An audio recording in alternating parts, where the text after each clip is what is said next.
Police മദ്യപിച്ച് വാഹനമോടിച്ചു. ആലപ്പുഴ മാന്നാറിലെ പോലീസാണ് ഇതുപോലെ കാണിച്ചിരിക്കുന്നത്. അതും കായംകുളം ചെട്ടികുളങ്ങര റോഡിൽ വെച്ചായിരുന്നു ഈ ഒരു അഭ്യാസം നടന്നിരുന്നത്.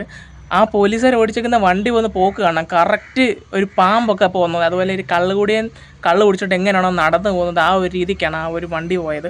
എന്തായാലും അത് കുറച്ച് പോയപ്പോൾ തന്നെ അവർ നിർത്തിയത് കാര്യമായി, അല്ലെ അത് എവിടെയെങ്കിലും ചെന്ന് ഇടിച്ചേന്. എന്തായാലും ഈ ഒരു പ്രശ്നത്തിലാണെങ്കിൽ കേസ് എടുക്കുകയോ കാര്യങ്ങളോ ഒന്നും നടന്നിട്ടില്ല. കാരണം പോലീസുകാരെന്ന് പറയുന്നത് നമ്മൾ ബാക്കിയുള്ളവർ ജനങ്ങൾ എന്തെങ്കിലും ഒരു തെറ്റ് ചെയ്ത് കഴിഞ്ഞാൽ അതിനെ എതിർത്ത് അതിന് കേസെടുക്കാനാണ് പോലീസുകാർ. ഈ പോലീസുകാർ എന്തെങ്കിലും ഒരു തെറ്റ് ചെയ്ത് കഴിഞ്ഞാൽ അതിന് കേസെടുക്കാൻ ഇവിടെ വേറെ വകുപ്പും കാര്യങ്ങളും ഒന്നും ഇല്ലെന്നാണ് എനിക്ക് മനസ്സിലായത്. കാരണം ഈ ഒരു വിഷയത്തിലാണെങ്കിൽ ഇപ്പോൾ കേസ് എടുത്തിട്ടില്ലെന്നാണ് അറിയാൻ സാധിച്ചത്.